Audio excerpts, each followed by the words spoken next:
உம்முடைய காருண்யம் என்னை பெரியவர். நாம் கடந்த வாரங்களில் அவருடைய கரம் குறித்து நாம் தியானித்தோம். அல்லேலூயா. அவருடைய வலதுகரம் நம்ம என்ன செய்துங்க? தாங்குகிறது. இந்த நாட்களில் நாம் அந்த முதல் பகுதியை நாம் தியானிக்க போகிறோம். உம்முடைய ரட்சிப்பின் கேடகத்தையும் எனக்கு தந்தீர். ரட்சிப்பின் கேடகத்தை எனக்கு தந்தீர் என்று சங்கீதக்காரன் எழுதவில்லை. ரட்சிப்பின் கேடகத்தையும் எனக்கு தந்தீர் அப்படின்றால் இன்னும் நிறைய கேடகம் ஆண்டவரிடத்தில் இருக்கிறது. அல்லேலூயா.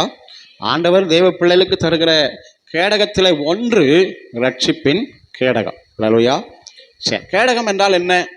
நம்ம யுத்தத்துக்கு போகிற, யுத்தம் பண்ண விரும்புகிற ஒவ்வொருவரும் தன்னுடைய இடது கையில என்ன வச்சிருப்பாங்க? கேடகத்தை. ஆமென். ஒருவேளை இடது கை பழக்கமுடையவர்களாக இருந்தால் வலது கையில கேடகத்தை வச்சிருப்பாங்க. அல்லேலூயா. ஒரு யுத்த வீரன் அல்லது ஒரு சேவகன் படத்தை நீங்க பார்த்தீங்கன்னா அதில் தலையில சீரா இருக்கும், மார்பில் கவசம் இருக்கும், கையில் ஒரு பட்டயம் இருக்கும், இன்னொரு கையில் ஒரு கேடகம் என்ன செய்யும்? இருக்கும். அதுக்கு பேர் தான் என்னதுங்க? கேடகம். யுத்தம் பண்ணுகிறவன் தன்னை காத்து கொண்டு யுத்தம் பண்ணி எதிரியை ஜெயிக்க பயன்படுகிற ஒரு ஆயுதம் என்னதுங்க? கேடகம். அல்லேலூயா. அப்போ இந்த ரட்சிப்பு என்பது ஒவ்வொரு தேவ பிள்ளைகளுக்கும் என்னதுங்க? கேடகம். அல்லேலூயா. கர்த்தர் நமக்கு தந்திருக்கிற ரட்சிப்பு நம்முடைய வாழ்க்கையில அது ஒரு கேடகமாக இருக்கிறது. நாம் யுத்தம் பண்ண அல்லது நாம் யுத்தம் பண்ணும் பொழுது நம்மை பாதுகாத்து கொள்ள தேவன் தந்திருக்கிற கேடகங்களில் ஒன்று ரட்சிப்பு. அதனாலதான் சங்கீதக்காரன் சொல்லுகிறான், உம்முடைய ரட்சிப்பின் கேடகத்தையும் எனக்கு தந்தீர். அல்லேலூயா. எபேசியர் 6:16 இன்னொரு கேடகம் எழுதப்பட்டிருக்கிறது. எபேசியர் 6ஆம் அதிகாரம் 16வது வசனம். தெரிந்த வசனம் வாசியுங்கள். பொல்லாங்கன் எய்யும் அக்கினி ஆஸ்திரங்களை எல்லாம் அவித்து போடத்தக்கதாக எல்லாவற்றுக்கும் மேலாக விசுவாசம் என்னும் கேடகத்தையும் பிடித்து கொண்டவர்களாய் நெல்லுங்கள். அல்லேலூயா. ஆமா, சர்வாயுத வர்க்கங்களை தரித்து கொள்ள வேண்டுமாம் ஒரு தேவ பிள்ளை. இந்த உலகத்தில் நமக்கு போராட்டம் உண்டு. இந்த உலகத்தில் நாம் யுத்தம் பண்ண வேண்டும். நாம் யுத்தம் பண்ணி ஜெயிக்கிறதற்கு நாம் அழைக்கப்பட்டிருக்கிறோம். தேவனுடைய சர்வாயுத வர்க்கத்தை தரித்து கொள்ளுங்கள் என்று உணர்த்துகிற, அறிவுறுத்துகிற வேதம் எல்லாவற்றுக்கும் மேலாக பொல்லாங்கன் எய்யும் அக்கினி ஆஸ்திரங்களை அவித்து போடத்தக்கதாக விசுவாசம் என்னும் கேடகத்தை பிடித்து கொண்டவர்களாய் நில்லுங்கள். பொல்லாங்கன் யாருங்க? பொல்லாங்கன் அந்த மேற்படியான், திருடுகிறவன். ஆமென். பொய்யனும் பொய்யுக்கு பிதாவும் ஆனவன், அவன் திருடன். அல்லேலூயா.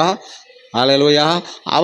அவன் ஒரு சில அக்கினி ஆஸ்திரங்களை நமக்கு நேராக, தேவ பிள்ளைகளுக்கு நேராக என்ன செய்வானுங்க? எய்வான். ஆமென். அல்லேலூயா. அல்லேலூயா.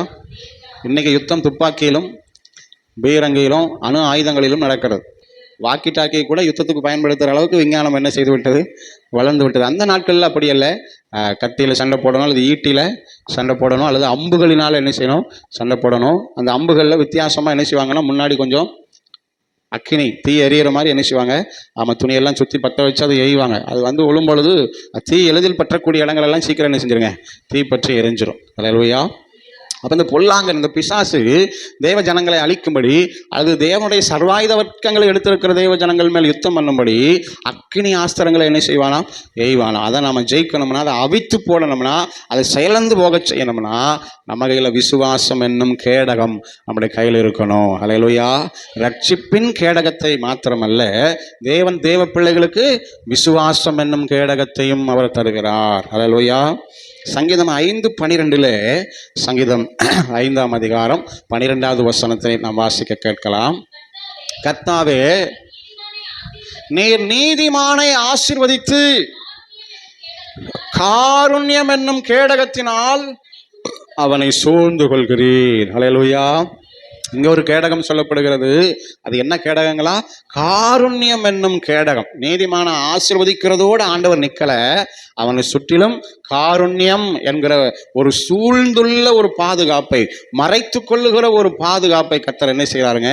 கட்டளையிடுகிறார். தேவ பிள்ளைகளுக்கு நீதிமானுக்கு கொடுக்கிற ஒரு ஆசீர்வாதம், ஒரு கேடகம், காருண்யம் என்னும் கேடகம். அதனாலதான் பிசாசு சொன்னா, நீர் அவனை சுற்றிலும் வேலி அடைக்கவில்லையோ?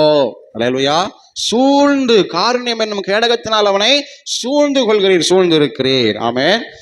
சங்கீதம் 91:4 நாம் அதிகமான பரிச்சயமான ஒரு வசனம். சங்கீதம் 91:4.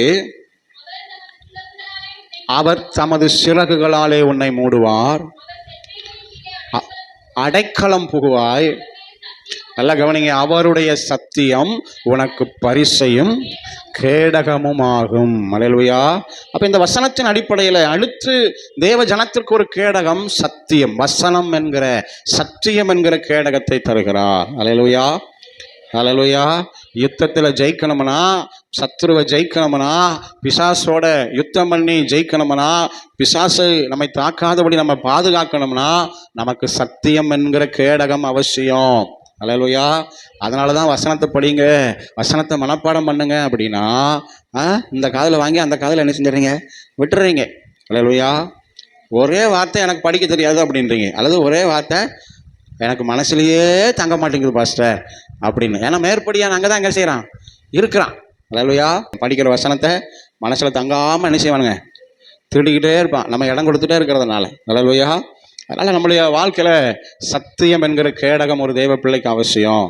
வசனம் தான் ஜெயிக்கும், வசனம் தான் ஜெயத்தை கொண்டு வரும், வசனம் தான் பாதுகாப்பை கொண்டு வரும். அல்லேலூயா. இயேசு பிசாச வசனத்தினால தான் ஜெயித்தாரு. அல்லேலூயா. அதனால் நாமும் வசனங்களை இருதயத்தில் நிறுத்தணும். வசனம் நம்முடைய கேடகம், சத்தியம் நம்முடைய கேடகம். சத்தியத்தின்படி வாழ்கிற வாழ்க்கை ஒரு கேடகமான வாழ்க்கை. சத்தியத்தின்படி ஜீவிக்கிற ஒரு வாழ்க்கை தான் பாதுகாப்பான வாழ்க்கை. அல்லேலூயா. என் பிள்ளைகள் சத்தியத்திலே நடக்கிறார்கள் என்கிற சந்தோஷத்திலும் ஒரு பெரிய சந்தோஷம் எனக்கு இல்லை. சபை சத்தியத்திற்கு தூணும் ஆதாரமுமாய் இருக்கிறது. அல்லேலூயா. அவன் சபைனா யாருங்க, இந்த கட்டடமா இல்லை, நீங்களும் நானும் தான் சத்தியத்திற்கு தூண், நீங்களும் நானும் தான் சத்தியத்திற்கு ஆதாரம். அல்லேலூயா. நான் சபைக்கு தூணா இருக்கிறேன் அப்படின்னா என்ன அர்த்தம், நான் சத்தியத்தின்படி வாழ என்னை ஒப்பு கொடுத்துருக்கிறேன்னு அர்த்தம். அல்லேலூயா. நீங்கள் சத்தியத்தின்படி வாழ்ந்தாதான் சபைக்கு தூண். நீங்கள் சத்தியத்துக்கு விரோதமாக வாழ்ந்தா இயேசுநாதருக்கு அவமானம். அல்லேலூயா. நாம் சத்தியம் என்கிற கேடகத்தை பிடித்து கொள்வோம். பிரசங்கி 7:12 வேதம் சொல்லுகிறது. பிரசங்கி 7:12 வாசிப்போம். ஞானம் கேடகம், திரவியமும் கேடகம். இங்கே 2 கேடகம் இருக்கிறது. ஒன்று ஞானம், இன்னொன்று திரவியம். அல்லேலூயா. ஆமாம். ஒரு மனிதனுக்கு எதுதான் கேடகங்க, ஞானம். தேவன் தேவ பிள்ளைகளுக்கு தருகிற இன்னொரு கேடகம் என்னன்னா ஞானம். எல்லாரும் சொல்லுங்க, ஞானம். அதனால தான் ஆண்டவராக இயேசு சொன்னார், புறாக்களை போல கபடற்றவர்களாயும் சர்பத்தை போல வினா உள்ளவர்களாயும் இருங்கள். அல்லேலூயா. இந்த பாம்புக்கு ரொம்ப ஞானம் அதிகம். அல்லேலூயா. ஆமாம். ஆமாம். நீங்கள் அப்படி சின்ன காலடி சத்தத்தை கேட்டாலே என்ன செஞ்சுருங்க, காணாமல் ஓடிடும். அல்லேலூயா. ஆண்டவர் ரொம்ப வினா உள்ளது எதுங்க, சர்ப்பம். அல்லேலூயா. ஆமாம். புறா கூடி எவ்வளோ உயரத்தில் வச்சிருந்தாலும் மேலே போயிடும், போய் என்ன செஞ்சுருங்க, முட்டையை சாப்பிட்டு வந்துடும். பறவைகள் எவ்வளோ உயரத்தில் கூடு கட்டியிருந்தாலும் என்ன செஞ்சுருங்க, ஆமாம், ஞானமாக போய் அது இல்லாத நேரம் பார்த்து என்ன செஞ்சிடும், சாப்பிட்டுட்டு வந்துடும். ஆமாம். சர்ப்பம் வினா உள்ளது, அது ஞானம் உள்ளது. அதனால தான் ஏவலையை ஏமாத்துச்சு. ஸோ அப்படின்னா நம்ம அந்த சர்ப்பத்தை போல இருக்கணுமா, இல்லை, அந்த சர்ப்பத்தை ஆண்டவர் சொல்லலை. தேவனால் சிருஷ்டிக்கப்பட்ட சர்ப்பம் வினா உள்ளதாக இருக்கிறது போல ஒவ்வொரு தேவ பிள்ளைகளும் வினா உள்ளவர்களாய் ஞானம் உள்ளவர்களாய் இருக்க வேண்டும். அடுத்து திரவியம். திரவியம் என்னதுங்களா, கேடகம். திரவியம் என்றால் என்ன, திரைகடல் ஓடியும் திரவியம் தேடு அப்படின்னா என்ன அர்த்தம் சொல்லுங்களேன். பொருள் சம்பாதிப்பது. ஆமாம். ஒரு வேளை பக்கத்தில் அல்லது சமீபத்தில் ஒரு வேளை சம்பாத்தியம் பண்ண முடியலனாலும் திரைகடல் ஓடியாவது என்ன செய்யணுங்களா, திரவியத்தை தேட வேண்டும் என்று பழமொழியில் சொல்லப்பட்டிருக்கிறதை நாம் பார்க்கிறோம். அதில் திரவியம் என்றால் இந்த உலகத்தில் வாழ தேவையான நன்மைகள். அல்லேலூயா. ஒரு மனிதனுக்கு திரவியம் கேடகம். சம்பாத்தியம் பண்ணணும், சேர்த்து வைக்கணும், அதுதான் நமக்கு என்னதுங்க, கேடகம். கிடைக்கிற எல்லாத்தையும் செலவு பண்ணிடக்கூடாது. கொஞ்சமாக என்ன செய்யணுங்க, எறும்பினத்தில் போய் ஞானத்தை கற்றுக்கொள்ளுங்க. அது எனக்கு தனக்கு தேவையானதை கோடை காலத்தில் என்ன செய்யுதுங்களா, சேர்த்து வைக்குது. அதனால் நம்ம கையில் வருகிற திரவியத்தை நம்ம கொஞ்சமாவது என்ன செய்யணுங்க, திரைகடல் ஓடி ஆகிலும் திரவியத்தை தேடணுமா. ஆண்டவர் நல்லவர். அது ஒரு மனிதனுக்கு கேடகமாக இருக்கிறது. ஞானமும் திரவியமும் ஒரு மனிதனுக்கு கேடகம், பாதுகாப்பு. ஆமாம். கடைசியாக தேவனே நமக்கு கேடகமாக இருக்கிறார். அல்லேலூயா. ஆதியாகமம் 15:1 ஆபிரகாமை பார்த்து ஆண்டவர் சொல்லுகிறார். வாசிக்கலாமா? எடுத்து வாசிங்க. இந்த காரியங்கள் நடந்த பின்பு கர்த்தருடைய வார்த்தை ஆபிரகாமுக்கு உண்டாகி, ஆபிரகாமே பயப்படாதே. நான் உனக்கு கேடகமும் மகா பெரிய பலனுமாயிருக்கிறேன். அல்லேலூயா. அடுத்து கடைசியாக யார் தான் நமக்கு கேடகங்க? கர்த்தர் தான் நமக்கு கேடகம். எப்பெல்லாம் பயம் வருதோ அப்பெல்லாம் அவர் நம்மை பாதுகாக்கிற தேவன். எத்தனை பேர் ஆமைன்னு சொல்லுவீங்க? எத்தனை பேர் அதை அனுபவிச்சிருக்கிறீங்க? அல்லேலூயா. ஆமாம், எப்பெல்லாம் பயந்து நிற்கிறோமோ அங்கெல்லாம் கர்த்தர் நான் இருக்கிறேன் அப்படின்னு வருவார். அல்லேலூயா. ஆமாம், அவரை போல ஒரு நல்ல கேடகம் யாருமே இல்லை. நீரே என் கேடகம். ஆமேன். எத்தனை பேர் சொல்லுவீங்க? ஆமேன். உபாகம் 33:29 ஆமேன், தேவனை குறித்து வேதம் சொல்கிறார், கர்த்தரால ரட்சிக்கப்பட்ட ஜனமே உனக்கு ஒப்பானவன் யார்? நல்ல கவனிங்க. உனக்கு சகாயம் செய்யும் கேடகமும் உனக்கு மகிமை பொருந்திய பட்டயமும் அவரே. அல்லேலூயா. தேவன் எப்படி இருக்கிறாருங்களா? சகாயம் செய்யும் கேடகம், உதவி செய்கிற பாதுகாக்கிற தேவனாயிருக்கிறார். ஆமென். ரட்சிக்கப்பட்ட ஜனமே உனக்கு ஒப்பானவன் யார்? அல்லேலூயா. ஆமா, கடைசியா தேவன் தான் நமக்கு கேடகம். அப்ப ரட்சிப்பின் கேடகம், விசுவாசம் என்னும் கேடகம், சொல்லுங்க, காருண்யம் என்னும் கேடகம், சத்தியம் என்னும் கேடகம், ஞானம் திரவியம் என்கிற கேடகம், கர்த்தரே தேவனே நமக்கு கேடகமாயிருக்கிறார். ஆமென். நீங்கள் வேதாகம் முழுவதும் தேடி வாசிப்பீர்களே ஆனால் கர்த்தர் எனக்கு கேடகம், கர்த்தர் கேடகமாயிருக்கிறார், சூரியனும் கேடகமானவர் என்ற அநேக வசனங்களை நாம் வாசிக்க முடியும். எனவே சங்கீதக்காரன் சொல்லுகிறான், உடைய ரட்சிப்பின் கேடகத்தையும் எனக்கு தந்தேன். இப்போ இந்த கேடகம் அல்லது இந்த ரட்சிப்பின் கேடகம் எதற்காக சொல்லுங்க? எதற்காக? யுத்தம் பண்ண. எதற்காக? கேடகத்தை கையில் எடுத்துட்டாவே என்னதான் இருக்குன்னு அர்த்தங்க. யுத்தம் ஒன்று இருக்கிறது, யுத்தம் ஒன்று இருக்கிறதுன்னு தான் அர்த்தம். அல்லேலூயா. எபேசியர் 6:11-12 வசனங்களை ஆண்டவர் எதற்கு கேடகத்தை எடுக்க சொல்லுகிறார்? நீங்கள் பிசாசின் தந்திரங்களோடு எதிர்த்து நிற்க திராணி உள்ளவர்கள் ஆகும்படிக்கு தேவனுடைய சர்வாயுத வர்க்கத்தை தரித்து கொள்ளுங்கள். ஏனெனில் மாம்சத்தோடும் இரத்தத்தோடும் அல்ல, துரைத்தனங்களோடும் அதிகாரங்களோடும் இப்பிரபஞ்சத்தின் அந்தகார லோகாதிபதிகளோடும் சேனைகளோடும் நமக்கு போராட்டம், ஆங்கிலத்தில் ரெஸ்லிங், யுத்தம் நமக்கு உண்டு. அல்லேலூயா.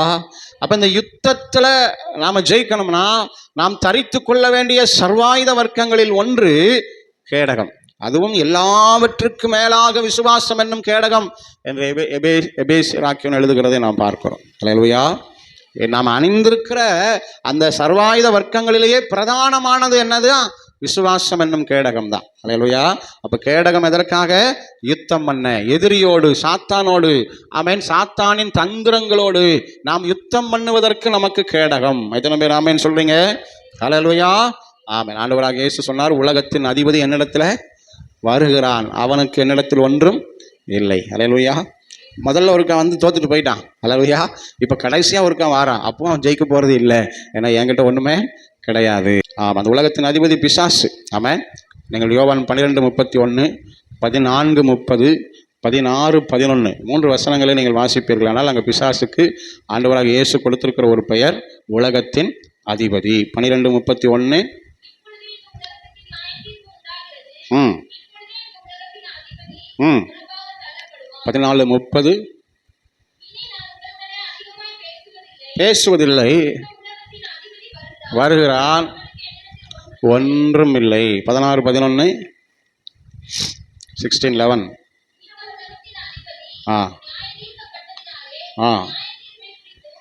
கண்டித்து உணர்த்துவார் பரிசுத்தாவியானவர். அல்லேலூயா. அந்த உலகத்தின் அதிபதி பிசாசு. ஆமென். அவனோடு கூட நமக்கு ஒரு யுத்தம், ஒரு போராட்டம் நமக்கு என்னதுங்க உண்டு. அதில் ஜெயிக்கிறதுக்கு தான் கர்த்தர் ரட்சிப்பின் கேடகத்தை, விசுவாசத்தின் கேடகத்தை நமக்கு என்ன செஞ்சிருக்கிறாருங்க?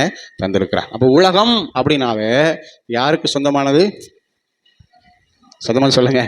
பிசாசுக்கு சொந்தமானது. அல்லேலூயா. பிசாசு தேவ பிள்ளைகளோடு யுத்தம் பண்ணுவதற்கு இந்த உலகத்தில் ஒரு சில ஆயுதங்களை பயன்படுத்துகிறான். ஆமென். அல்லேலூயா. இன்றைக்கு பாருங்க, உலகத்தில் வித்தியாசமான ஆயுதங்கள் எல்லாம் பயன்படுத்தி யுத்தம் பண்ணுறாங்க. எப்படி? அண்டை நாட்டினுடைய பொருளாதாரத்தை சீரழிக்க இந்த தேசத்தில் அந்த தேசத்தினுடைய கள்ள நோட்டை அடிக்கான். எப்படிங்க? இப்போ இந்தியாவுடைய ரூபாய் நோட்டை பாகிஸ்தானுக்காரன் என்ன செய்கிறானுங்க? மிஷின் வச்சு அடிக்கான். அதையே கொண்டு வந்து இந்திய தேசத்தில் புழக்கத்தில் என்ன செய்கிறானுங்க? விடுகிறான். அப்போ என்ன ஆகும்னா தேசத்துடைய பொருளாதாரம் சீரழிஞ்சு எல்லாத்தையும் பணப்புழக்கம் வந்துடும், வேலை மற்ற காரியங்களை யோசிக்காத ஒரு சூழ்நிலை வந்துடும், தவறான காரியங்களுக்கு பணத்தை செலவழிக்கிற சூழ்நிலை வந்துடும். இப்போ தேசத்தினுடைய சமாதானம் என்ன செஞ்சிருங்க, சீரழிஞ்சிடும். அதனால் பெருசாக வெடிகுண்டு அப்படி துப்பாக்கிகள் இல்லை, இப்படி கூட என்ன செய்யலாம், யுத்தம் பண்ணலாம். போதை வஸ்துகள், அல்லையா, ஆமாம், போதை வஸ்துக்கள் என்ன செய்யுங்க, அங்கே வெளி தேசங்கள்லேருந்து கடத்தி கொண்டு வந்து இங்கே கொடுக்கறது, விற்கிறது. அப்போ ஜனங்கள் அதில் மயங்கி போகும்பொழுது தேசம் சீரழிக்கப்படும், இல்லையா. வைரஸ்கள் என்னதுங்க, கொஞ்ச நாளைக்கு முன்னாடி வந்துச்சே, என்னதுங்க, கொரோனா எங்கேருந்து வந்துச்சுங்க, சைனாவிலேருந்து வந்துச்சு. ஆமாம், இதே போல் நிறைய புது புது வியாதிக்குண்டான காரியங்களை, வைரஸ்களை பயன்படுத்தி யுத்தம் பண்ணுறாங்க. வைரஸ்களை பயன்படுத்தி என்ன செய்கிறாங்க, யுத்தம் பண்ணுறாங்க, அல்லேலூயா. விவசாயத்தில் கூட மலட்டுத்தன்மை உள்ள அல்லது நிலத்தை மலடாக்குகிற விதைகள், நிலத்தை மலடாக்குகிற உரங்கள் எல்லாம் குறைஞ்ச விலையில் அந்த அந்த மகசூல் நல்லா செழிப்பாக இருக்கும். ஆனால் அடுத்த மகசூலுக்கு அந்த நிலம் என்ன செய்யாதுங்க, பயன்படாமையே போயிடும். அப்படி மறைமுகமாக யுத்தம் பண்ணுகிற காரியங்கள், அல்லேலூயா. இப்படி பல விதங்களில் இன்றைக்கு யுத்தங்களை நம்ம பார்க்கிறோம். இதே போல் பிசாசும் இந்த உலகத்தினுடைய அநேக காரியங்களை கொண்டு தேவ பிள்ளைகளாகி நம்மோடு என்ன செய்கிறானுங்க சொல்லுங்க, யுத்தம் பண்ணுகிறான். அந்த யுத்தத்தில் நம்ம ஜெயிக்க கர்த்தர் நமக்கு ரட்சிப்பின் கேடகத்தை தந்திருக்கிறார். அந்த ரட்சிப்பின் நம் கேடகத்தை நம்ம கைகளில் வைத்திருந்தா பிசாசனுடைய அந்த ஆயுதங்கள் எல்லாம் நம்ம என்ன செய்ய முடியுங்க, ஜெயிக்க முடியும். சரி, ஒரு 5 காரியம் பிசாசனுடைய ஆயுதங்கள் என்னென்ன நம்ம சொல்லி ஜெபம் பண்ண போகிறோம். மத்தேயு 13:22 தேவ பிள்ளைகளோடு யுத்தம் பண்ண இந்த உலகத்தின் அதிபதியாகிய பிசாசு வைத்திருக்கிற ஆயுதங்கள் என்ன? 1 மத்தேயு 13:22 முள்ளுள்ள இடங்களில் விதைக்கப்பட்டவன் வசனத்தை கேட்கிறவனாயிருந்தோம் உலக கவலை ஐஸ்வர்யத்தின் மயக்கம். பிசாசு கொண்டு வருகிற தேவ பிள்ளைகளுக்கு விரோதமாய் வருகிற முதல் ஆயுதம் என்னதுங்க, உலக கவலை. ஆமென். ஆண்டவராகிய தேவன் சொல்லுகிறார், நீங்கள் ஒன்றுக்கும் கவலைப்படாமல் என்று. ஆமென். நீங்கள் உணவுக்காகவும் உடைக்காகவும் என்ன செய்யாதீங்க, கவலைப்படாதீங்க. நாளை தினத்திற்காக என்ன செய்யாதீங்க, கவலைப்படாதீங்க. இது யார் சொன்னதுங்க, இது ஆண்டவராகிய இயேசு தம்முடைய ஜனங்களுக்கு அவர் சொல்லுகிறார். பிதாவானவர் அவர் போஷிக்கிறவர், அவர் உடுத்துவிக்கிறவர், அந்தந்த நாளுக்கு அதனதன் பாடு போதும். அப்படியெல்லாம் ஆண்டுடைய வசனம் நம்மை தைரியப்படுத்துகிறது. முதலாவது தேவனுடைய ராஜ்யத்தை நீதியையும் தேடுங்கள், அப்படியெல்லாம் என்ன செய்கிறதுங்க, ஆண்டுடைய வார்த்தை தைரியப்பட. பிசாசு தேவ ஜனங்களுக்குள்ளே யுத்தம் பண்ணும்படி கொண்டு வருகிற ஒரு ஆயுதம் என்னன்னா கவலை. எல்லாரும் சொல்லுங்க, கவலை. அல்லேலூயா. இல்லாத ஒன்றை, நடக்காத ஒன்றை என்ன செய்வாங்க, இருதயத்தில் கொண்டு வந்து இப்படி ஆயிட்டா என்ன செய்ய, அப்படி ஆயிட்டா என்ன செய்ய. அல்லேலூயா. கவலை என்கிற ஒரு ஆயுதத்தை பிசாசு என்ன செய்வானுங்க, கொண்டு வருவான். அந்த கவலை என்கிற ஆயுதம் நம்மை தாக்காமல் இருக்கணும்னா ரட்சிப்பு விசுவாசம் என்கிற கேடகத்தை நாம் பிடித்தவர்களாக என்ன செய்ய வேணுங்க, நிற்க வேண்டும். அல்லேலூயா, அல்லேலூயா. ஆமென். எத்தனை பேர் ஆமென் சொல்றீங்க? பொருளாதார கவலை வரும், பிள்ளைகளை குறித்த கவலை வரும். ஆமென். எதிர்காலத்தை குறித்த கவலை வரும், படிப்பை குறித்த கவலை வரும், திருமணத்தை குறித்த கவலை வரும், வேலையை குறித்த கவலை வரும். அல்லேலூயா. இந்த உலக கவலையே தான் கொண்டு வருவான். Praise the Lord. ஆமாம், அது நிமித்தம் தேவனை விட்டு விலக. இந்த உலக கவலைகள் நிமித்தம் அவங்க என்ன நினைப்பாங்க, இவங்க என்ன நினைப்பாங்க அப்படிங்கிற மற்ற மனிதர்களை குறித்த கவலைகளை கொண்டு வந்து தேவனை விட்டு, தேவ சமூகத்தை விட்டு பிரிக்கிறது தான் பிசாசுனுடைய ஒரு ஆயுதம். அல்லேலூயா. சத்தமாக சொல்லுங்க, அல்லேலூயா. ஆமென். ஆமாம், நம்ம இன்றைக்கி உடுத்துக்கிறதுலேருந்து நாம் வெளிப்படையாய் செய்கிற காரியங்கள் வரைக்கும் யாரை பிரியப்படுத்த தான் செய்கிறோம் சொல்லுங்கள், மனுஷனை பிரியப்படுத்து தான். ஆனால் என்றைக்கு ஒரு முழுமையான ரட்சிப்புக்குள்ள ஒரு மனிதன் வருகிறானோ அப்பொழுது அவன் நிச்சயமாய் ஒரு முடிவெடுப்பான். மனுஷனை பற்றி நான் கவலைப்படணுங்கிறது இல்லை, என் நேசர் என்ன நினைப்பார், ஆமென், அவர் என்ன விரும்புகிறார், அதை குறித்த கவலை தான் அதிகரிக்கும். அல்லேலூயா. இன்றைக்கு ஆண்டவர் பிரசன்னத்தில் வந்திருக்கிற நம்ம கவலை எதை குறித்து தான் இருக்குது, உலகத்தை குறித்து, எதிர்காலங்களை குறித்து, கர்த்தருடைய வார்த்தைக்கு விரோதமாக, தேவ ராஜ்யத்துக்கு விரோதமாக, தேவனை விட்டு விலக செய்கிற, தேவனுக்கு கீழ்ப்படியாமல் பண்ணுகிற கவலைகள் நம்மை அதிகமாக ஆட்கொள்கிறதா, அல்லது இவ்வளவு விலையேறப்பட்ட ரட்சிப்பை குறித்து கவலையற்றவர்களாக இருப்பீர்களானால் எப்படி தண்டனைக்கு தப்பித்துக் கொள்வீர்கள், ரட்சிப்பை குறித்த கவலை உள்ளவர்களாக இருக்கிறோமா? அல்லேலூயா சொல்லுங்க, அல்லேலூயா. சத்தமாக சொல்லுங்க, அல்லேலூயா. ஆமென். உலக கவலை. ஆமாம், ஞாயிற்றுக்கிழமை தான் துஷ்டு வீடே வரும், ஞாயிற்றுக்கிழமை தான் கல்யாண வீடே வரும், ஞாயிற்றுக்கிழமை தான் எல்லாமே வரும். நமக்கு உடனே ஒரு பெரிய கவலை, நம்ம போகலைன்னா அவங்க மூஞ்சில் எப்படி முழிக்க, அவங்க என்ன நினைப்பாங்க, ஞாயிற்றுக்கிழமை ஆராதனைக்கு போகலைன்னா ஆண்டவர் எப்படி நினைப்பார், ஆண்டவர் என்ன நினைப்பார், சொல்லுங்கள். அந்த கவலையை மேற்கொண்டு எந்த கவலை அதிகமாகிருதுங்க, ஆமாம், அந்த அக்கா இத்தனை நாள் நமக்கு கூடயே வேலை செஞ்சாங்களே, நமக்குன்னு தனியாக இங்கே இவ்வளோ தூரம் வந்து பத்திரிக்கை வச்சுட்டு போயிருக்காங்களே, அவங்க என்ன நினைப்பாங்க அப்படின்னு கவலை என்ன கவலை வந்துடுதுங்க? உலக கவலை. அல்லேலூயா. இது பிசாசனுடைய ஒரு ஆயுதம். ஆமென் சொல்லுங்க. அல்லேலூயா. கர்த்தர் அந்த உலக கவலைகளை மேற்கொள்ள விசுவாசம் ரட்சிப்புங்கிற கேடகத்தை நமக்கு தருவாராக. அல்லேலூயா. ரட்சிப்பின் கேடகம் வெளியே தெரியணும். நம்ம கூட பழகிறவங்க, நமக்கு ஞாயிற்றுக்கிழமை கல்யாணம் வச்சு பத்திரிக்கை வைக்கிறவங்களுக்கு நாம் ரட்சிக்கப்பட்டவர்கள் அப்படிங்கிறது என்ன செய்யணுங்க? தெரியணும். ஆமாம், எத்தனை பேர் ஆமைன்னு சொல்லுவீங்க? அல்லேலூயா. நம்முடைய உடை, நம்முடைய காரியங்கள், நாம் ரட்சிக்கப்பட்டவர்கள் அப்படிங்கிறது வெளியே என்ன செய்யணுங்க? தெரிய பண்ணணும். அல்லேலூயா. ஆமாம், நீங்கள் அப்படியே வளர்மதிக்க வெள்ளப்படவை கட்டி அப்படி பைபிளை தூக்கிட்டு நடந்து வரும்போது என்ன செய்யணுங்க? தெரியணும். ரட்சிக்கப்பட்டிருக்காங்க, ஆலயத்துக்கு போகிறாங்க, சபைக்கு போகிறாங்க அப்படிங்கிறதுக்கு அடையாளம் தான் அது. அல்லேலூயா சொல்லுங்க. அல்லேலூயா. ஏன்னா ஒரு நாள் நமக்கு பரலோகத்தில் என்ன தான் கொடுக்க போகிறாங்க? ஆமாம், வெண்ணாடை. நம்ம ஒரு பாட்டு கூட கொஞ்சம் முன்னாடி பாண்டோமே, இந்த வெள்ளை ட்ரெஸ் எல்லாம் தரிசி இத்தனை பேர் இருக்காங்களே, இவங்க யார்? இவங்கெல்லாம் உபத்திரவத்திலேருந்து வந்தவர்கள். அல்லேலூயா சொல்லுங்க. அல்லேலூயா. ஆமாம், ரட்சிப்பின் கேடகத்தை நாம் என்ன செய்வோம்? பிடித்துக் கொள்ளும். அடுத்து ஐஸ்வர்யத்தின் மயக்கம். அல்லேலூயா. ரெண்டாவது என்னதுங்க பிசாசு கொண்டு வருகிற ஆயுதம்? பணம் பணம் பணம். ஐஸ்வர்யத்தின் மயக்கம். ஆமாம், மத்தேயு 6:24 2 எஜமான்களுக்கு ஊழியம் செய்ய ஒருவராலும் கூடாது. பகைத்து ஒருவனை சிநேகிப்பான். ஒருவனை பகைத்து மற்றவனை சிநேகிப்பான். வாசிங்க. அல்லது ஒருவனை பற்றி கொண்டு அசட்டை பண்ணுவான். தேவனுக்கும் உலக பொருளுக்கும் ஊழியம் செய்ய ஒருவனால் கூட. அல்லேலூயா. அல்லேலூயா. ஆமாம், தேவனுக்கும் உலக பொருளுக்கும் ஊழியம் செய்ய ஒருவனால் என்ன செய்யாதுங்க? 2 எஜமானுக்கு ஒருத்தன் ஊழியம் செய்ய முடியவே முடியாது. ஒருத்தனை பற்றி கொண்டு ஒருத்தனை அசட்டை பண்ணணும், அல்லது ஒருத்தனை சிநேகித்து ஒருத்தனை பகைக்கணும். அல்லேலூயா. அல்லேலூயா. அப்போ தான் என்ன செய்ய முடியுங்க? ஊழியம் செய்ய முடியும். யாரோ ஒருத்தருக்கு தான் ஊழியம் செய்யணும். ஆமாம். அல்லேலூயா. ஐஸ்வர்யத்தின் மயக்கம் அநேக நேரங்களில் 2 எஜமானுக்கு ஊழியம் செய்கிற மாதிரி ஆயிடுது. அல்லேலூயா. ஆண்டவர் கேட்கிறார், நசல் கொண்டதையும் கால் ஊனமானதையும் கொண்டு வந்து எனக்கு பலி செலுத்துறீங்களே, அதை உன் ஜனத்தின் அதிபதிக்கு கொண்டு போய் செலுத்து, அவன் அதை ஏற்றுக்கொள்ளுவானா? அல்லேலூயா. அப்போ பாருங்கள், தேவ ஜனம் அன்றைக்கே அப்படி தான் இருந்திருக்கிறது. கர்த்தருக்கு கொடுக்கறதுனா, ஆண்டவருக்கு செய்யறதுனா மனம் வரமாட்டேங்குது. அல்லேலூயா. கெட்டு போனது, நசல் கொண்டது, கால் ஊனமானது, இதைத்தான் ஆண்டவருக்கு பலி செலுத்துறாங்க. நல்லது கொடுக்க மனம் இல்லை. அல்லேலூயா. ஆமென். தன் காணியாட்சியை விற்று அதில் ஒரு பங்கை அவர்கள் என்ன செய்தார்கள்? வஞ்சித்து வைத்தால். காரணம் 2 எஜமானுக்கு ஊழியம். தேவனுக்கும் கொடுக்கணும், பிசாசுக்கும் தன் இருதயத்தை என்ன செய்யணும்? அர்ப்பணிக்கணும். 2 எஜமானுக்கு ஊழியம் செய்ய முடியாது. அல்லேலூயா. ஐஸ்வர்யத்தின் மயக்கம் பிசாசு கொண்டு வருகிற ஒரு ஆயுதம். அல்லேலூயா. இதை நம்ம ஜெயிக்கணும்னா ரட்சிப்பின் கேடகம், விசுவாசத்தின் கேடகம் இருக்கணும். அல்லேலூயா. கர்த்தருடைய வார்த்தைக்கு கீழ்ப்படுகிற இருதயம் இருக்குவேன். லூக்கா 12:30 நாம் இப்படி வாசிக்கிறோம். லூக்கா 12:30, இவைகளை எல்லாம் உலகத்தார் நாடி தேடுகிறார்கள், இவைகள் உங்களுக்கு வேண்டியவைகள் என்று உங்கள் பிதாவானவர் என்ன செய்திருக்கிறார்? அறிந்திருக்கிறார். நமக்கு என்ன தேவை?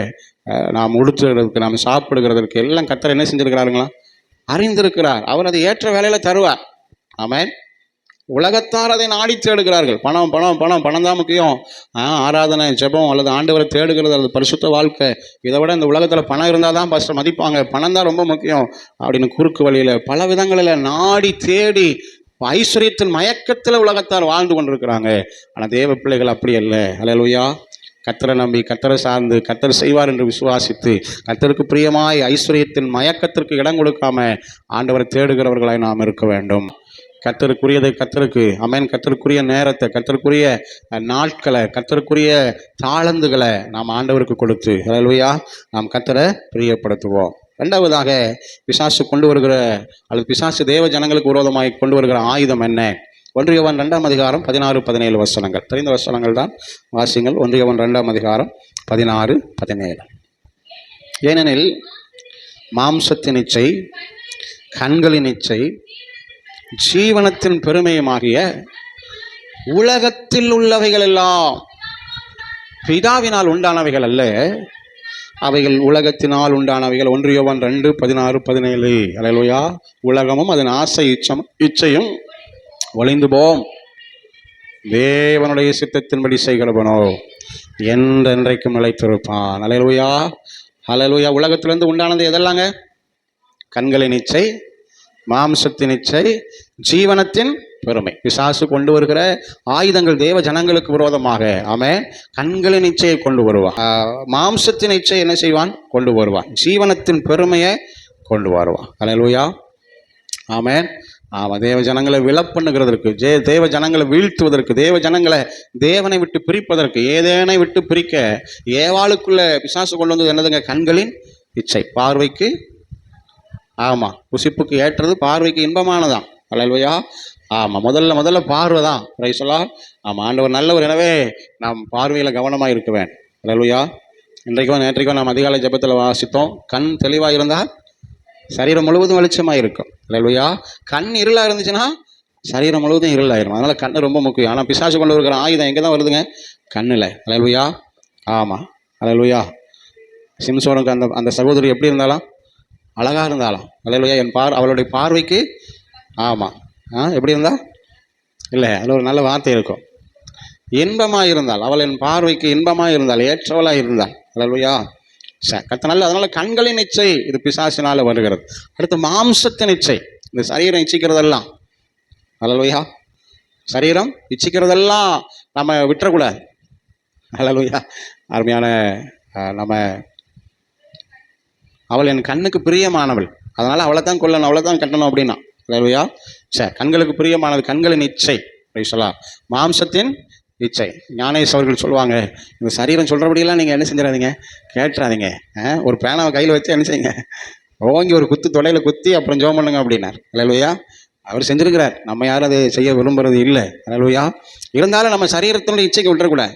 அதிகாலை 5 மணிக்கு தான் நல்லா ஜெபம் வருது அப்படிங்களா? இல்லை நல்லா தூக்கம் வருதுங்களா? தூக்கம் வருது. அதிகாலை 5 மணிக்கு அலாரம் அடித்ததுக்கு அப்போ தான் நல்ல தூக்கம் வருது. ஒரு சகோதரி இப்படி சொன்னாங்க, பாஸ்டர் இப்போ 5 மணிக்கு ஜெபம் நடக்கா? ஆமாம், ஜெபம் நடக்கு. நான் ஒரு நாள் எந்திரிச்சேன், கூப்பிடணும்னு நினச்சேன், ஆனால் அடுத்த தடவை எந்திரிக்கும் போது கூப்பிட்றேன். பல மாதம் ஆச்சு, இன்னும் அவங்க எந்திரிச்சாங்களான்னு தெரில. ஹல்லேலூயா. ஆமாம். என்ன ஆச்சுன்னா மாம்சம் ஜெபிக்கிறதுக்கு 5 மணிக்கு விட மாட்டேங்கி. ஹல்லேலூயா.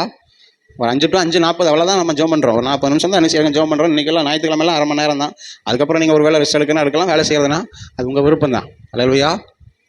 சொல்லுங்கள். ஹல்லேலூயா. இந்த மாம்சம் விட மாட்டேங்குது. மாம்சத்துக்கு விரோதமாக ஆவிக்கு விரோதமாக மாம்சம் என்ன செய்யுங்களா, போராடிட்டே இருக்குமா. ஹல்லேலூயா. ஆமாம். 10 மணிக்கு ஆராதனை தெரியும், ஆனால் நமக்கு என்ன செய்ய முடியலைங்க, வர முடியுது. 10:30 தான் உள்ளே வர்றோம். ஆமாம். நீ அவ்வளோ சீக்கிரம் அங்கே போய் கையை தட்டி பாடி எனத்தை சாதிக்க போகிற, இது யார் பாத்திரத்தை யார் கழுவா, துணி யார் துவைப்பா, அப்புறம் மத்தியானம்லாம் வந்து கொஞ்ச நேரம் ரெஸ்ட் எடுக்க வேண்டாமா, தூங்க வேண்டாமா, நாளைக்கு நீ வேலைக்கு போகணுங்களா? ஹல்லேலூயா. கேட்டவங்க இது ஒரு காரணம் சொல்லுவாங்க, இந்த வேலையெல்லாம் முடிச்சுட்டு வர லேட் ஆகிட்டு பஸ் அப்படிமா. ஹல்லேலூயா. இது என்னதுங்க? மாம்சத்தின் இச்சை. ஒரு போராட்டம் நமக்குள்ளே இருக்கிறது. மாம்சத்துக்கு விரோதமாக ஆவியும், ஆவிக்கு விரோதமாக மாம்சம் என்ன செய்யுங்க, போராட்டம். இன்றைக்கி எப்படியாவது உபவாசத்தை ஜெபம் பண்ணணும் அப்படின்னு யோசிப்போம். அந்த அன்னைக்கு தான் என்ன செய்யுங்க, ரொம்ப பசிக்கும். அப்படியே நம்ம காலையில் 5 மணிக்கே பசிக்கும். ஹல்லேலூயா. நமக்கு ஒரு நாள் இருக்குது, உபவாச நாள், செவ்வாய் வெள்ளி, அன்னைக்கு தான் ரொம்ப பசிக்கும். ஆமாம். இன்றைக்கி என் பிள்ளைகளுக்காக ஜெபம் பண்ணணும், குடும்பத்துக்காக ஜெபம் பண்ணணும், அப்படி எல்லாம் யோசிக்கிற பாருங்க. அந்த அன்னைக்கு தான் ரொம்ப அது மாம்சம் போராடும். ஆனால் நம்ம ஜெயிக்கணும். இது பிசாசு கொண்டு வருகிற ஒரு ஆயுதம். விசுவாசத்தினால, ரட்சிப்பினால, காருண்யத்தினால, ஆண்டவருடைய கிருபையினால, தேவனுடைய ஒத்தாசையினால நாம ஜெயிக்கணும். ஹல்லேலூயா. சகாயம் செய்கிற கேடகம். ஆண்டவர் எப்படிப்பட்டவருங்க? சகாயம் செய்கிற கேடகம். மாம்சத்தை ஜெயிக்கவர் நமக்கு உதவி செய்வார், தேவையான கிருபையை நமக்கு தருவார். எத்தனை பேர் ஆமென் சொல்றீங்க? ஹல்லேலூயா. மாம்சத்தின் இச்சை, கண்களின் இச்சை, இது பிசாசு கொண்டு வருகிற ஆயுதம். உலகத்திலிருந்து வருகிற ஆயுதம், உலகத்தின் அதிபதியின் இடத்திலிருந்து வருகிற ஆயுதம். அவனை ஜெயிக்க நமக்கு கேடகம் அவசியம். ஆமென். ஹல்லேலூயா. ஆமா, மாம்சம் விரும்புகிறது. ஹல்லேலூயா. ஆண்டவர் நல்லவர். நமக்குள்ள வர எல்லா விருப்பமும் நல்லதுன்னு நாம எடுத்துக்கொள்ளவே கூடாது. விருப்பம் நமக்குள்ளேருந்து வரும்.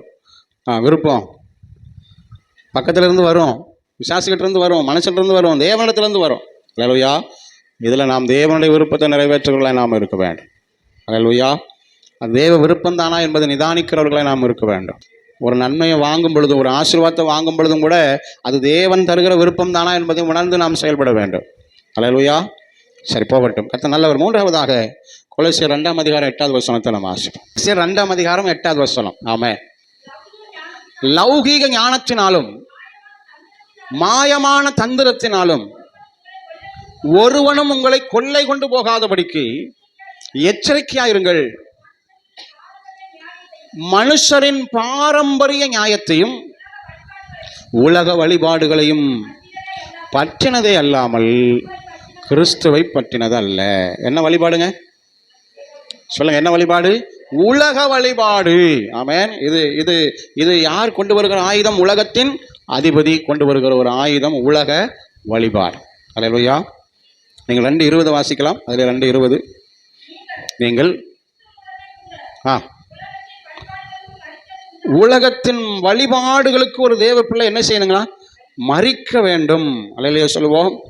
கலாத்தியருக்கு எழுதின நிருபத்தில் 4ஆம் அதிகாரம் 9வது வசனம் பாருங்க. கலாத்தியர் 4:9. இப்பொழுதோ அறிந்திருக்க, தேவனால் அறியப்பட்டிருக்க, பலனற்றதும் வெறுமையானதுமான அந்த உலக வழிபாடுகளுக்கு நீங்கள் மறுபடியும் திரும்பி மறுபடியும் அவைகளுக்கு அடிமைப்படும்படி விரும்புகிறது எப்படி? அல்லேலூயா. என்ன வழிபாடுங்க? உலகத்திலிருந்து ஒரு வழிபாடை பிசாசு கொண்டு வருவான். ஆமென். அது தாழ்மை குறித்ததாக இருக்கலாம், சரீர ஒடுக்கத்தை குறித்ததாக இருக்கலாம். ஆனால் அது கிறிஸ்துவை பற்றினது அல்ல. அல்லேலூயா. சத்தமாக சொல்லுங்க. அல்லேலூயா. 40 நாள் நான் குடிக்க மாட்டேன். எத்தனை நாளுங்க? 40 நாளைக்கு தொடவே மாட்டேன். அப்புறம் 41ஆவது நாள் ஈஸ்டர் அன்னைக்கு 40 நாளுக்கு சேர்ந்து மொத்தமாக வாங்கி வச்சு ஊற்றிட்டு கம்பிட வேண்டியது. அல்லேலூயா. இந்த வழிபாடு எது? கிறிஸ்துவன் வழிபாடு அல்ல, இது உலக வழிபாடு. 40 நாளைக்கு கறி சாப்பிட மாட்டேன், 40 நாளைக்கு பூ வைக்க மாட்டேன், 40 நாளைக்கு நல்லா உடுத்த மாட்டேன், 40 நாளைக்கு எந்த விசேஷமும் கிடையாது, கல்யாணம் கிடையாது, பத்திரிக்கையும் கிடையாது, நல்லது கெட்டது எது பேச்சுவார்த்தையே கிடையாது. என்ன ஒரு பெரிய முட்டாள்தனம்! குழந்தை பிறந்தா என்ன செய்வாங்க? வேண்டாம், இந்த குழந்தை 40 கஷ்ட நாளில் பிறந்துட்டு இந்த குழந்தைய வேண்டான்னு சொல்லிடுமா? சொல்லுங்கள். கஷ்ட நாளில் ஒரு சீட்டு விழுந்துட்டு 5 லட்சம் ரூபா. அல்லேலூயா. இல்லைங்க, கஷ்ட நாளில் நாங்கள் பணமே நல்லது கெட்டதே செய்கிறதுல இருந்தால் எங்களுக்கு பணமே வேண்டாம், நீங்கள் வேறு யாருக்காவது கொடுத்துருங்க அப்படி சொல்லுமா? இல்லை. அல்லேலூயா. அப்போ ஒரு சில காரியங்களை மாத்திரம் மனுஷன் தனக்கென்று உலக வழிபாடுகளை என்ன செய்திருக்கிறான்? வைத்திருக்கிறான். நிறைய நேரங்களில் உலக வழிபாடுகள் நம்மளை இழுக்கும். நாம் அவைகளுக்கு எச்சரிக்கையாக என்ன செய்யணுங்க? இருக்க வேண்டும். அல்லேலூயா. நாங்கள் உங்களுக்குன்னே தனியாக கறி எடுத்து தனியாக செஞ்சு தரேங்க, நீங்கள் வாங்க. அப்படி தான் உலக வழிபாடு நம்மளை என்ன செய்யுங்க? இழுக்கும். அல்லேலூயா. அந்த வசனம் அழகாக சொல்லுகிறது, அவ்வழிபாடுகளுக்கு நீங்கள் மறுபடியும் திரும்பி மறுபடியும் அவைகளுக்கு அடிமைப்படும்படி விரும்புகிறது எப்படி? அப்படி விரும்பக்கூடாது. திரும்ப அந்த வழிபாட்டுக்கு அடிமைப்பட அதெல்லாம் விட்டு தானே ரட்சிக்கப்பட்டு வந்துட்டோம். ஆமாம். கொலோசியர் 2:20 அப்படி தானே வாசிக்கிறோம். வாசிங்க கொலோசியர் 2:20. நீங்கள் கிறிஸ்துவுடனே கூட உலகத்தின் வழிபாடுகளுக்கு மரிச்சு போயிட்டோம், செத்து போயிட்டோம். அதெல்லாம் வேண்டாம், அதெல்லாம் அடக்கம் பண்ணிட்டோம் ஞானஸ்நானம் எடுக்கும் பொழுது. ஆமென். நான் இது வரைக்கும் வாழ்ந்த இந்த உலக வழிபாட்டு காரியங்கள் எல்லாம் அது வேண்டாம். நான் ஜீவனுள்ள தேவன் அறிந்து கொண்டேன், அவர் எனக்காக ஜீவன் தந்திருக்கிறார், இனி அந்த உலக வழிபாடு வேண்டாம் என்று தானே நம்ம என்ன செஞ்சோங்க? அடக்கம் பண்ணிட்டு வந்துட்டோம். என்ன அந்த உலக வழிபாடு? கலாச்சாரம் பார்க்கிற நாட்களையும் மாதங்களையும் காலங்களையும் வருஷங்களையும் பார்க்கிறீர்களே. அல்லேலூயா. 22 வயசுல அழகான ஒரு பொண்ணு, ஆமென், வரன் தேடி வருது. இல்லை, 22 கல்யாணம் முடிக்கப்படாது. அது என்ன வருஷமா? கலேசு ரெட்டப்பட வருஷம். அதனால் கல்யாணம் எல்லாம் இப்போ எதில் தான் முடிக்கணும்? 23 இல்லைன்னா 25 தான். இன்னும் வருஷத்தை பார்த்துட்டு கடைசியில் அந்த பிள்ளை வேறு எங்கேயாவது போயிடும். அப்புறம் கடைசியில் ஏதோ ஒன்று அவன் காலத்துக்கும் என்ன செஞ்சுருப்பான்? கஷ்டப்பட்டுட்டே இருப்பான். அல்லேலூயா. ஆனால் நம்ம யாருங்க? ரட்சிக்கப்பட்டவர்கள். அடக்கம் பண்ணிட்டோம் எல்லாத்தையும். அல்லேலூயா. வருஷம் நாள் பார்க்குறது. செவ்வாய்க்கிழமைனா ஆகாது. அல்லேலூயா. சனிக்கிழமைனா அல்லேலூயா. நீங்கள் ஒருவேளை வீடு பிரதேசம் கூட செவ்வாயும் சனியிலும் வைக்கலாம். அல்லேலூயா. ஆண்டவர் நல்லவர். பிரைஸ் எல்லாம். சரி, நாட்களையும் மாதங்களையும் காலங்களையும், இது புரட்டாசி மாதம், இது தை மாதம், இது என்னென்னமோ சொல்லுவாங்க, ஆனி மாதம், ஆடி, அப்படி நிறைய மாதங்களை பார்க்கறது. அல்லேலூயா. ஆமாம். செவ்வாய்னா வெறுவாய், புதன்னா பொண்ணு கிடைச்சாலும் புதன் கிடைக்காதான். அல்லேலூயா. எல்லா நாளும் கர்த்தர் உண்டாக்கிற நாள், எல்லா நாளும் நல்லதுன்னு கண்ட நாள், அதை ஒன்று கூட கெட்டதுன்னு ஆண்டவர் சொல்லவே இல்லை. அல்லேலூயா. அப்போ இதெல்லாம் உலக வழிபாடுகள். இதெல்லாம் எப்படிங்க? ஆமாம். கொஞ்சம் தூரம் போயிட்டு திரும்ப வந்து வருஷம் தண்ணி கொண்டா குடிச்சிட்டு போகணும். எதுக்கு? அங்கே ஒரு அம்மா வெள்ளைப்புடவை கட்டிட்டு வந்துட்டான், ஒரு ஆள் விறகு தூக்கிட்டு வந்துட்டு, ஒரு பூனை என்ன செஞ்சுட்டு குறுக்க போயிட்டு, அப்புறம் என்ன சொல்லுவாங்க, தண்ணி எடுத்துகிட்டு ஒரு அம்மா குடத்தை தூக்கிட்டு வந்துட்டு, சகனம் சரியில்லை, அதெல்லாம் திரும்பி வந்துட்டேன், தண்ணி குடிச்சிட்டு போனேன், சகனம் சரியாயிருமா? அல்லேலூயா. ஆசீர்வதிக்கிறவர் கர்த்தர், காரியங்களை வாய்க்க பண்ணுகிறவர் கர்த்தர், ஜெயம் கொடுக்கிறவர் கர்த்தர். ஆமென். ஆனால் நீங்கள் எல்லாவற்றையும் விட்டு அடக்கம் பண்ணி வந்த அந்த உலக வழிபாடுகளுக்கு மறுபடியும் திரும்பி அந்த உலக வழிபாடுகளுக்கு அடிமைப்பட விரும்புகிறது என்ன? இதெல்லாம் பிசாசு கொண்டு வருகிற ஆயுதம். ரட்சிக்கப்பட்டவர்களுக்கு விரோதமாய், வசனத்தின்படி வாழ விரும்புகிற தேவ ஜனங்களுக்கு விரோதமாய் பிசாசு கொண்டு வருகிற ஆயுதம். இந்த இடத்துல சத்தியம் என்கிற கேடகத்தை பிடித்து நாம் ஜெயிக்க வேண்டும். ஆமென். இல்ல எல்லா நாளும் நல்ல நாள் தான். அல்லேலூயா. எந்த மாசத்துல பிள்ளை பிறந்தா என்னங்க, எந்த நேரத்துல பிள்ளை பிறந்தா என்ன, கர்த்தர் தந்த ஆசீர்வாதம் தானே. அல்லேலூயா. விசுவாசம் என்னும் கேடகம் நமக்கு அவசியம். அல்லேலூயா. ஆண்டவர் நல்லவர். இல்லை இந்த மாசத்துல, இல்லை இந்த நாள்ல பிள்ளை பிறந்துட்டு எல்லாம் நீ அவ்வளவுதான், ஒன்றும் இல்லாமல் போயிரு, இல்லை இந்த நாள்ல பிறந்துட்டு நம்மளை அப்படி ஓஹோன்னு கோடீஸ்வரியா இனி நம்ம வாழ்ந்துருவோம். இல்லை, நாளோ நிமிடமோ நம்ம ஆஸ்வதிக்க போறது இல்லை, கர்த்தர் தான் நம்மளை ஆஸ்வதிக்க போகிறார். அல்லேலூயா. ஆமென். நம்ம ஒவ்வொருவருக்கும் குடியிருப்பின் எல்லைகளை கர்த்தர் வைத்திருக்கிறார். நம்ம ஒவ்வொருவருக்கும் ஆசீர்வாதத்தின் எல்லைகளை கர்த்தர் வச்சிருக்கிறார். அல்லேலூயா. ஆட்டுக்கு வாழை ஆண்டவர் அளந்துதான், அதுதான், அதுக்கு மேலே வர வாய்ப்பு இல்லை. உருண்டாலும் பிறண்டாலும் ஒட்டுற மண்ணு தான் ஒட்டும். அல்லேலூயா சொல்லுங்க, சத்தமாக சொல்லுங்க. அல்லேலூயா. அதனால தான் சாலமோன் ஞானி எழுதுனா, நிறைய தந்துடாதீங்க ஐயா, நான் உங்கள் நாமத்தை என்ன செஞ்சிருவேன், ஆமாம் இல்லாமே பண்ணிடாதீங்க, உங்கள் நாமம் வீணில் வழங்கிடும். அதனால் அன்னன்னைக்கு உள்ளதை அன்னன்னைக்கு அளந்து தாங்க, எங்களுக்கு போதும். அல்லேலூயா. அவன் அனுபவப்பட்டுட்டான். ஏன்னா நிறைய தந்து ஆண்டவரை விட்டே தூரம் போயிட்டான்ல. அல்லேலூயா. நிறைய பெண்கள், நிறைய ஆசீர்வாதம், நிறைய எல்லாம் தேவனை விட்டு விலக செஞ்சுட்டு சொப்பனத்தில் கர்த்தர் 2 தடவை எச்சரித்து அவனால் என்ன செய்ய முடியல, தேவன் பக்கம் திரும்ப முடியல. காரணம் நிறைய தந்தது தான். அதனால தான் அவன் ஜெபிக்கிறான், வேண்டாம் நிறைய வேண்டாம். அல்லேலூயா. அதனால் நமக்கும் ஆண்டவர் எவ்வளவு தரணும், என்ன தரணும், எங்கே வைக்கணும், எவ்வளவு எல்லாம் கர்த்தருக்கு தெரியும். ஆமென். அங்கே வச்சாதான் நம்ம ஆசீர்வாதமாக இருப்போம். அல்லேலூயா. அந்த நன்மைகளை அப்பப்போ தந்தாதான் நம்ம ஆண்டவரை பற்றி கொண்டு இருப்போம். அல்லேலூயா. இல்லைன்னா ஆண்டவரை தேடுறது ரொம்ப கஷ்டமாயிரும். அல்லேலூயா சொல்லுங்க. அதனால உலகத்தின் வழிபாடுகளுக்கு நாம் என்ன செய்ய வேணுங்க, அவன் எதிர்த்து நிற்கணும். விசுவாசங்கிற கேடகம், சத்தியங்கிற கேடங்களை பிடித்து நாம் ஜெயிக்கணும். அதோடு இசைந்து போயிடக்கூடாது, திரும்ப மறுபடியும் அந்த உலக வழிபாட்டுக்கு போயிடக்கூடாது. ஆமாம். கொடியேற்று விழா நாங்கள் போகிறோம் அப்படின்னு என்ன செஞ்சிடக்கூடாதுங்க.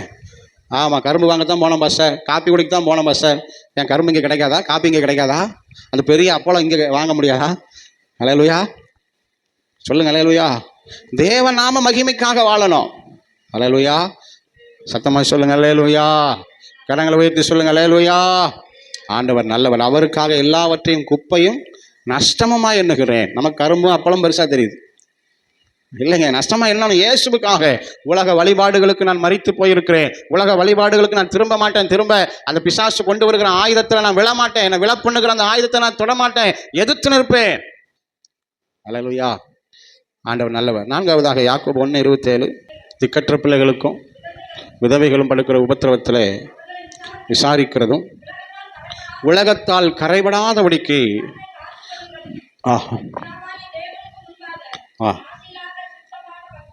ஆமாம் 4 வாசிச்சுங்க. விபச்சாரக்காரரே, விபச்சாரிகளே, உலக சிநேகம் தேவனுக்கு விரோதமான பகை என்பதை அறியீர்களா? உலகத்தால் கரைபடாதபடிக்கு என்கிற ஒரு வார்த்தை இருக்கிறது. ஆமென். பிசாசு கொண்டு வருகிற ஒரு ஆயுதம் என்னதுங்க, உலகத்தினால நம்மை கரைப்படுத்த பார்ப்பான். அல்லேலூயா. உலகத்தினால நம்ம என்ன செய்வானுங்க, கரைப்படுத்த பார்ப்பான். படுறது நமக்கு தெரியவே தெரியாது. ஆனால் கரை பட்டுட்டுன்னா சொல்லுங்கள், அது போகிறது ரொம்ப கஷ்டம். எத்தனை பேர் அனுபவிச்சிருக்கீங்கன்னு தெரியல. ஆமாம். நல்ல புது சட்டையாக இருக்கும், வாழைக்கரை அல்லது தேங்காய் இளநி அப்படி நொங்கு எப்படிங்க மாதுளம்பழம் அப்படி ஒரு சில கடைகள் எல்லாம் பட்டுட்டுன்னு வைங்களேன், அது ரொம்ப நாள் அது அடையாளமாகவே இருக்கும். அது மாதிரி பிசாசு இந்த உலகத்தால் நம்ம கரைப்படுத்த பார்ப்பான்.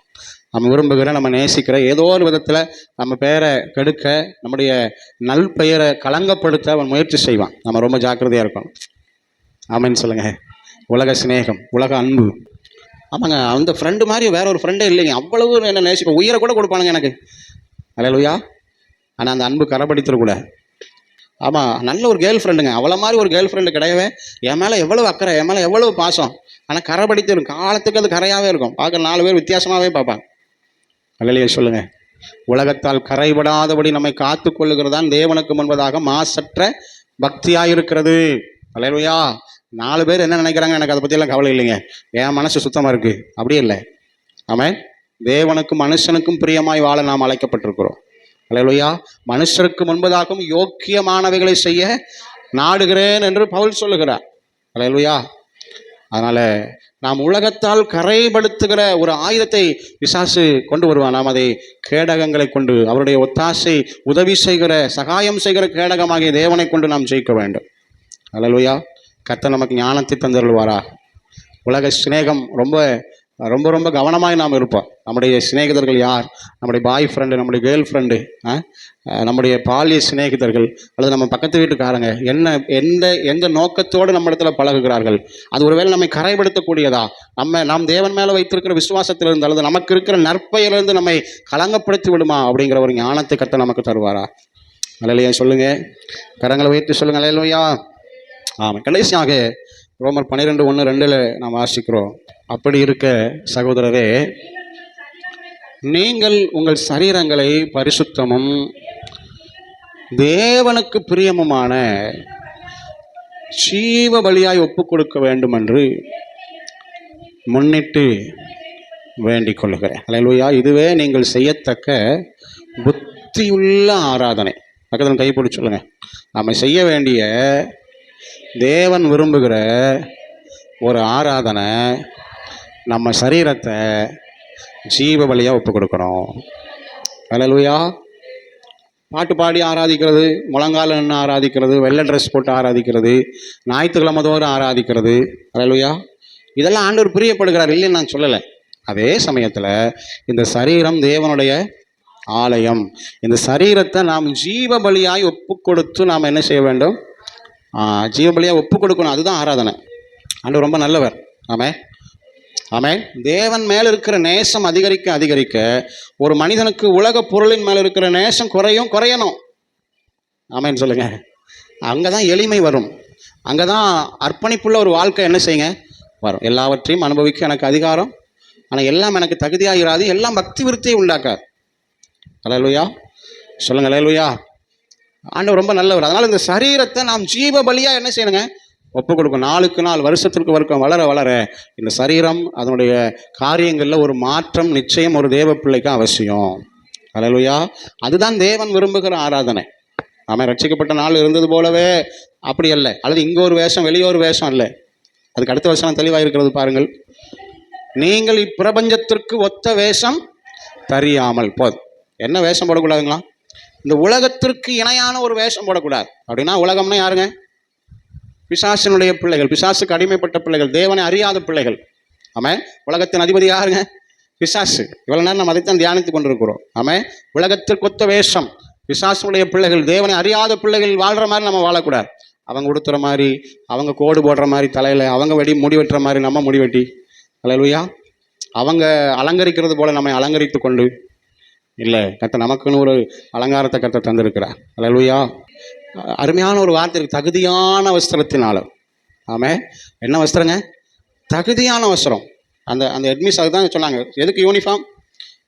எதற்காக யூனிஃபார்ம் அரசாங்கம் கொடுத்துருக்கு? எல்லாரும் ஒரே மாதிரி இருக்கணும். ஸ்கூல்லாம் இப்படி இந்த வகுப்புலேருந்து இந்த வகுப்பு வரைக்கும் அந்த யூனிஃபார்முக்கு கீழ்ப்படியணும். ஆனால் நிறைய பேர் என்ன செய்ய மாட்டேங்க?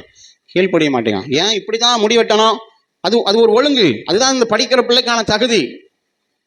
அவன் ரவுடி மாதிரி முடி வெட்டிட்டு ரவுடி மாதிரி வாழ்ந்துட்டு ஆண்டவர் நல்லவர். அல்லேலூயா. கையில் கண்ட கயிறு கட்டக்கூடாது. இதெல்லாம் பள்ளிக்கூடத்தை ஒழுங்கு.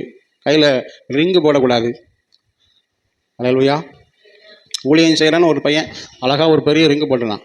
அவனை பிடிச்சி பெரிய பாஸ்டர் வாட்டுன்னு வாட்டி கடைசியாக அந்த ரிங்கை கழட்டிட்டான். போடுறதில்லை. அல்லேலூயா. ஏன்னா ஊழியம்னா ஒரு ஒழுங்கு இருக்கிறது. நம்ம இஷ்டம் போல் கொடுத்துருக்கோம், இஷ்டம் போல் வாழ்கிறதுக்கும் நல்ல ஊழியம். எத்தனை பேர் ஆமைன்னு சொல்லுவீங்க? அல்லேலூயா. சத்தமாக சொல்லுங்கள். அல்லேலூயா. அருமையான எத்தனையோ ஊழியக்காரர்கள் தங்களை அனுபவிக்கிறதுக்கான எத்தனையோ வசதிகள் இருந்து எல்லாத்தையும் வெறுத்து வாழ்கிறாங்களே. ஆமாம். அதுதானே ஜீவ பலியாக ஒப்பு கொடுக்குற உலகத்திற்கு ஒத்த வேஷம் தெரியாத அனுபவம். ஆமாம். நமக்கு அந்த கிருபையை கத்த தருவாரா? பிசாசு கொண்டு வருகிற ஆயுதம் நம்மை கரைப்படுத்த, நம்மை விலப்பண்ண, நம்மை தேவனை விட்டு விலக்க, தேவனை நாம் கோபப்படுத்த அல்லது தேவன் நம்மேல் மனத்தாங்கலடைய பிசாசு கொண்டு வருகிற ஆயுதம். அல்லேலூயா. நீங்கள் உடுத்துறதும் நீங்கள் செய்யறதும் மனுஷனாக இருக்கிற ஊழியக்காரன் இருதயமே வேதனைப்படும்னா ஆண்டவர் சந்தோஷப்படுவாரா? சொல்லுங்க. பெற்ற தாய் தகப்பனே துக்கப்படுவாங்கன்னா ஆண்டவர் சந்தோஷப்பட்டுருவாரா? நிறைய நேரங்கள் நம்ம நினைக்கிறோம் நம்ம செய்யறது யாருக்கும் தெரியாது, தாய் தகப்பனுக்கு இல்லைங்க. கர்த்தர் எல்லாம் முன்பதாக வெளியரங்கமாக இருக்கிறது. ஆமாம். நம்ம ஆண்டவருக்கு சந்தோஷமா அவர் விரும்புகிற ஒரு ஒரு வாழ்க்கை பரிசுத்த அலங்காரம் நமக்கு இருக்க தேவன் நமக்கு அனுக்கிரகம் பண்ணுவாரா? ஆமென். பிசாசு கொண்டு வருகிற கடைசி ஆயுதம் என்ன? இந்த பிரபஞ்சத்திற்கு ஒத்த வேஷம் தெரியாமல் வாசியுங்கள்.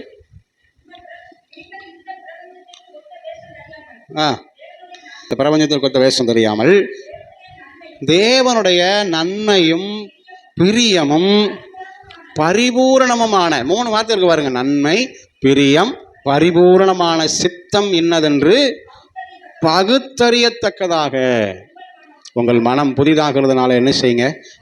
ஒரு விசுவாசி தன்னை ஜீவ பலியாக ஒப்பு கொடுக்கிறது மாத்திரமல்ல, எது தேவனுக்கு நன்மை, எது தேவனுக்கு பிரியம், எது தேவனுக்கு சித்தம் என்பதை பகுத்தறிகிற ஒரு மனம் அவசியம். அல்லேலூயா. இதை நாளுக்கு நாள் மறுரூபமாயிட்டே இருக்கணும். இதை நாளுக்கு நாள் வளர்ந்துட்டே இருக்கணும். அல்லேலூயா. கழுத தேஞ்சு கட்டெரும்பான மாதிரி அல்ல, நாம் வளரணும் அதில். ஆமென். நமக்கு அப்படிப்பட்ட அர்ப்பணிப்புள்ள இருதயங்களை கர்த்தர் நமக்கு தருவார். நம்முடைய இரட்சணியத்தின் கேடகத்தையும் எனக்கு தந்தீர். அல்லேலூயா. ஆமென். இந்த கேடகம் நாம் யுத்தம் பண்ண, நாம் ஜெயிக்க, நம்மை பாதுகாத்து கொள்ள. ஆமென். பிசாசு கொண்டு வருகிற, நம்மை விழப்பண்ணும்படி, நம்மை தாக்கும்படி கொண்டு வருகிற ஆயுதங்கள் எல்லாம் என்னென்ன? உலக கவலை, ஐஸ்வர்யத்தின் மயக்கம்.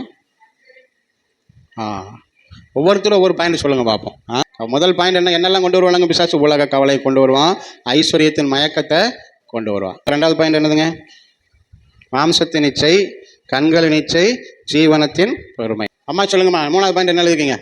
உலகத்தின் வழிபாடு. உலக வழிபாடு. ஆமென். உலக வழிபாடு, நாள் பார்க்கறது, நேரம் பார்க்கறது, நிமிஷம் பார்க்கறது, அவைகள் எல்லாம் அடக்கம் பண்ணியாச்சு. அதில் தப்பிச்சு வந்தாச்சு. திரும்பும்படி விரும்புகிறது எப்படி? ஆமென். 4வது சொல்ல அஸ்வின். எப்படிம்பா? உலகத்தால் வருகிற கரைபடுகிற அனுபவம். உலகம் நம்மளை என்ன செய்யும்? கரைப்படுத்தும். பிசாசு கொண்டு வருகிற ஆயுதம் என்ன? நம்மளை கரைப்படுத்த பார்ப்பான். நம்ம ஞானமாக நடக்க கர்த்தர் நமக்கு உதவி செய்வாராக. அல்லேலூயா. கடைசியாக நாம் இந்த சரீரத்தை ஜீவ பலியாக ஒப்பு கொடுக்காதபடி பிசாசு என்ன செய்வாங்க? உலகத்திற்கொத்த வேஷம் தரிக்க நம்மை தூண்டுவான். அல்லேலூயா. ஆமென்.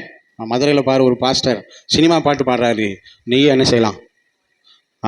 அங்கே பாரு, ஒரு பாஸ்டர் கழுத்து நிறைய என்ன செஞ்சுருக்காரு? நகை போட்டிருக்காரு. இங்கே பாரு, ஒரு சிறந்த பாடகர், முடி எப்படி அழகா சட்டையை கமுத்தி வெட்டியிருக்கிறாரு. அவர் யாருங்க? சிறந்த பாடகர், ஆல் ஓவர் வேர்ல்டில் அவர் ஃபேமஸ். அவரே வெட்டும்போது நீ வெட்டலாமே? இதெல்லாம் யாருங்க? பிசாசு. அவங்க மாதிரி வேஷம், இவங்கள மாதிரி வேஷம். அல்லேலூயா. அல்லேலூயா. ஆமாம். இதெல்லாம் நம்ம ஜெயிக்கிறதுக்கு தான் சத்தியம் என்னும் கேடகம், விசுவாசம் என்னும் கேடகம், ரட்சிப்புங்கிற கேடகத்தை தந்து. இல்லை, நான் ரட்சிக்கப்பட்டவன், அவங்கள மாதிரி நான் வாழ முடியாது. இல்லை, கர்த்தர் என்னை வச்சிருக்கிறார், விசுவாசத்தில் வச்சிருக்கிறார், அவர் நடத்துவார். எனக்கு ஐஸ்வர்யத்தின் மயக்கம் வேண்டாம். அவர் எனக்கு சகாயம் செய்கிற கேடகம். ஆமென். நான் கரைபடாமல் வாழ அவர் எனக்கு உதவி செய்வார். அல்லேலூயா. உலக வழிபாடு வேண்டான்ட்டு வந்துட்டேன், அவரை மாத்திரம் நான் பிரியப்படுத்துவேன். அல்லேலூயா. அல்லேலூயா. ஆண்டவர் நல்லவர். Praise the Lord. அவரே எனக்கு கேடகமும் மகா பெரிய பலனுமாக இருக்கிறார். அவர் ஹி இஸ் மை ரிவார்டு. ஆமென். அவர் எனக்கு போதும். ஆமென் சொல்லுங்க. ஆமாம். அப்போ இந்த கேடகத்தை கொண்டு ஜெயிக்க, யுத்தம் பண்ண, பாதுகாத்து கொள்ள கர்த்தர் நமக்கு தந்திருக்கிறார். அவைகளை நாம் பயன்படுத்த, பிசாசின் ஆயுதங்களை அறிந்து கொண்டு நாம் வாழ பரிசுத்த ஆவியானவர் நமக்கு அனுக்கிரகம் பண்ணுவாரா? ஆமென். நிச்சயமாய் கர்த்தர் இன்றைக்கு நம்மோடு கூட பேசியிருக்கிறார். நம்ம ஒவ்வொருவரோடும் பேசியிருக்கிறார். ஆமென். அப்படி வார்த்தைக்கு கீழ்ப்படிவோம். பிசாசின் தந்திரங்கள் நாம் அறியாதவைகள் அல்லவே என்று வேதம் நம்மை எச்சரிக்கிறது. அல்லேலூயா. அப்படி தந்திரங்களை உணர்ந்து கொள்வோம். நம்மை அழிக்க, நம்மை வீழ்த்த பிசாசின் ஆயுதங்களை இன்றைக்கு ஆவியானவர் நமக்கு வெளிச்சம் காட்டி இருக்கிறார். அவைகளை அறிந்து உணர்ந்து நடப்போம். கர்த்தர் நம்மை ஆசீர்வதிப்பார். நம்ம எல்லாரும் அப்படியே எழுந்து நிற்கலாங்களா? அல்லேலூயா.